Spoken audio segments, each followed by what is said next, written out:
My beloved people of Burkina Faso, my brothers and sisters across this great continent of Africa, I stand before you today not as a conqueror, not as a man seeking power for its own sake, but as a son of this soil, a child of our shared struggles, and a servant of our collective dreams. I speak to you with a heart heavy with the weight of our history, yet burning with the fire of our unyielding hope. I address you to explain why we, the sons and daughters of Burkina Faso, took the bold and necessary step to reclaim our destiny through the coup that has reshaped our nation's path. I speak to you to share why we, with unwavering resolve, drove out the forces of France that have long cast a shadow over our sovereignty. For too long, my people, we have lived under the yoke of a system that was never designed for our liberation. For too long we have toiled, bled, and dreamed, only to see the fruits of our labor siphoned away, our dignity trampled, and our future dictated by those who do not know the rhythm of our hearts or the weight of our burdens. Burkina Faso, the land of upright men, was reduced to a pawn in a game played by foreign powers, a game where our resources enriched others while our children went hungry, where our pride was bartered for promises that were never kept, and where our sovereignty was nothing but a hollow word. Look around you, my brothers and sisters. Look at the villages where our elders die without seeing the prosperity they were promised. Look at the youth, our brightest hope, forced to wander in search of opportunities that should be theirs by right in their own homeland. Look at the fields, fertile with the sweat of our farmers, yet yielding wealth that never reaches their hands. This is not the Burkina Faso that Thomas Sankara, our eternal guide, envisioned. This is not the Africa that Kwame Nkrumah, Patrice Lumumba, or Amilcar Cabral fought for. This is not the destiny we were born to inherit. France, for centuries, has woven itself into the fabric of our nation, not as a partner, but as a master disguised as a friend.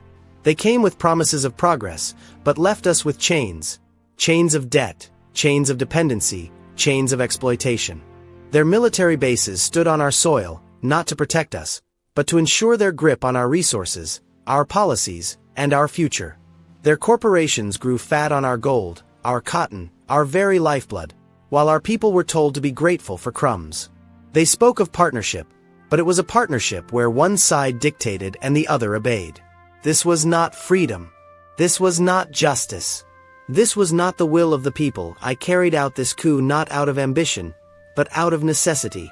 I acted not for personal gain, but for the survival of our nation's soul.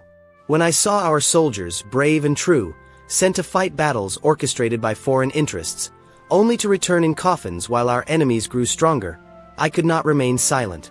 When I saw our mothers weeping for children lost to poverty and violence, I could not stand idle.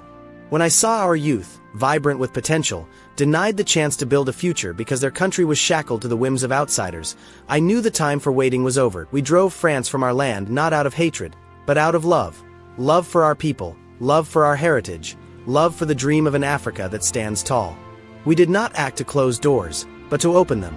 To open a future where Burkina Faso's decisions are made by Burkinabe, where our resources serve our people, where our children can dream without fear of their dreams being stolen. This was not a rejection of partnership, but a demand for respect, for equality, for the right to chart our own course. And my heart aches for every family that has suffered, for every child who has known hunger, for every elder who has seen promises broken. But my heart also soars with pride for you, the people of Burkina Faso, who have endured with courage, who have held fast to hope, who have refused to bow. You are the reason we took this stand. You are the fire that fuels this revolution. You are the heartbeat of this nation, and it is for you that we have dared to dream of a Burkina Faso reborn, an Africa reborn. We are not alone in this struggle. Across this continent, from the sands of the Sahara to the shores of the Atlantic, from the forests of the Congo to the highlands of Ethiopia, the spirit of resistance is rising. Africa is awakening, and Burkina Faso is a spark in this great fire. We stand as a beacon, a testament that the chains of colonialism, though they may linger in new forms, can be broken. We stand to remind our brothers and sisters that our destiny is ours to shape, that our voices are ours to raise, that our future is ours to build. This is why we acted. This is why we rose. This is why we will never turn back. My people, my brothers and sisters, let me take you deeper into the heart of our struggle, into the wounds that have bled silently for generations, and into the fire that now burns within us to heal them. This coup, this act of defiance, was not born in a moment of impulse but forged in the crucible of our history. A history written in the sweat of our farmers, the tears of our mothers, and the blood of our martyrs. It was born from the realization that the chains of our past, though they may no longer be made of iron, still bind us through systems of control, through agreements that favor the few over the many, through a world order that sees Africa as a resource to be plundered rather than a continent of people with dreams as vast as our skies. Look at our land, Burkina Faso, a nation blessed with abundance yet cursed with exploitation. Our gold glitters in the vaults of foreign capitals, while our miners toil in dust and danger for wages that barely sustain them. Our cotton, grown with the calloused hands of our people, clothes the world, yet our children walk barefoot. Our fields could feed millions, yet hunger stalks our villages. This is not by accident. This is the legacy of a system designed to keep us on our knees, a system upheld by those who claim to be our allies but act as our overseers. France, with its centuries of influence, has been at the heart of the system, not alone, but as a symbol of a broader betrayal. A betrayal of the promises made when our forefathers fought for independence. You remember the dreams of 1960, when our flag was raised and we were told we were free. That freedom was incomplete, my people. It was a freedom that allowed us to sing our anthem but not to control our destiny. It was a freedom that gave us a seat at the table but ensured the table was set by others. France never truly left. Their military bases dotted our land. Their corporations dictated our markets. Their advisors shaped our policies. They spoke of security, but whose security? Not ours. When our soldiers were sent to die in conflicts that served foreign agendas. Not ours. When our communities were left vulnerable to violence fueled by the very systems that kept us weak. They spoke of development, but it was development for their benefit. Roads built to transport our resources to their ships, schools designed to produce workers for their industries, economies structured to keep us dependent on their aid. This is personal to me as it is to you. I am a son of this land, raised in the dust of Kudugu, where I saw the pride in my people's eyes dimmed by the weight of unfulfilled promises. I walked among you, shared your struggles, heard your stories. I saw the young man who left his village to seek work in the city, only to find himself trapped in a cycle of poverty. I saw the mother who worked tirelessly to feed her children, only to watch them grow weak from malnutrition. I saw the farmer who poured his heart into the soil, only to be paid a pittance while foreign companies reaped millions. These are not just stories. They are the scars of a nation, the cries of a continent, the fuel of our revolution. When we carried out this coup, it was not just to change the faces in power. It was to break the chains that bind us to a past that no longer serves us. It was to say, with one voice, that Burkina Faso will no longer be a footnote in someone else's story. Driving France from our soil was not an act of vengeance but a declaration of dignity. We did not expel their people. We expelled their control. We did not reject cooperation. We rejected subjugation. We did not close ourselves to the world. We opened ourselves to a future where our partnerships are built on mutual respect, where our resources serve our people first, where our children can grow up knowing their country belongs to them. Across Africa, the echoes of our actions are resounding.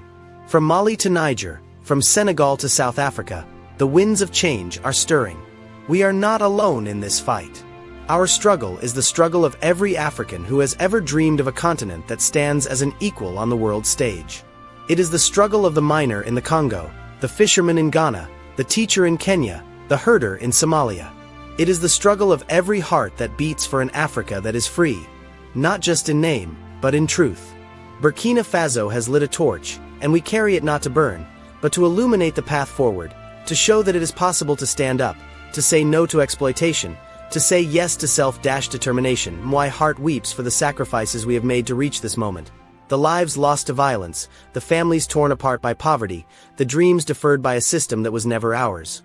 But my spirit is lifted by you, the people of Burkina Faso, whose resilience is our greatest strength. You are the farmers who rise before dawn, the students who study by candlelight, the soldiers who fight not for glory but for justice. You are the mothers who carry the weight of a nation, the elders who carry our wisdom, the youth who carry our future. You are the reason we have dared to act, the reason we have dared to dream, the reason we will never surrender the vision of a Burkina Faso that is truly ours. My beloved people, my brothers and sisters of Burkina Faso and Africa, we stand at the dawn of a new era, a moment where the weight of our past meets the promise of our future. This is not the end of our struggle, but the beginning of our rebirth. The coup was not a destination. It was a door we kicked open. Driving out the forces of exploitation was not a victory to rest upon. It was a foundation to build upon.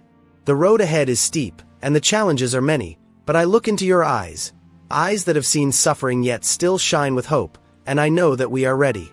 We are ready to forge a Burkina Faso that is the pride of Africa, an Africa that is the pride of the world. This is my plea to you, my people.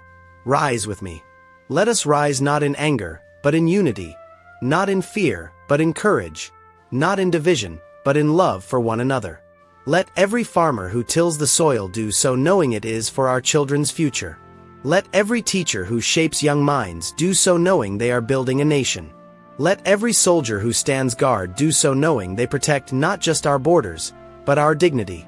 Let every youth who dreams of greatness know that their dreams are the heartbeat of our revolution. We are not just a nation, we are a movement, a tide that will sweep across this continent, carrying the message that Africa will no longer bow. I call on you to act, to rebuild our villages, to educate our children, to heal our wounds, to guard our sovereignty. I call on you to stand tall, to speak loudly, to work tirelessly. Let us plant the seeds of self-reliance, nurture the roots of justice, and harvest the fruits of freedom. To my brothers and sisters across Africa, I say, join us. Let Burkina Faso's courage be your courage. Let our fire be your fire. Together, we can break the chains that still bind our continent, from the mines of the south to the markets of the north. Together, we can build an Africa where every child knows they are born free, where every elder knows their sacrifices were not in vain, where every heart knows the pride of belonging to a land that is truly ours. This is our moment. This is our fight. This is our dream.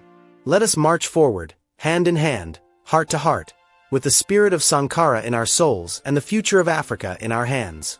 For Burkina Faso, for Africa, for our children yet unborn, let us rise, let us build, let us triumph.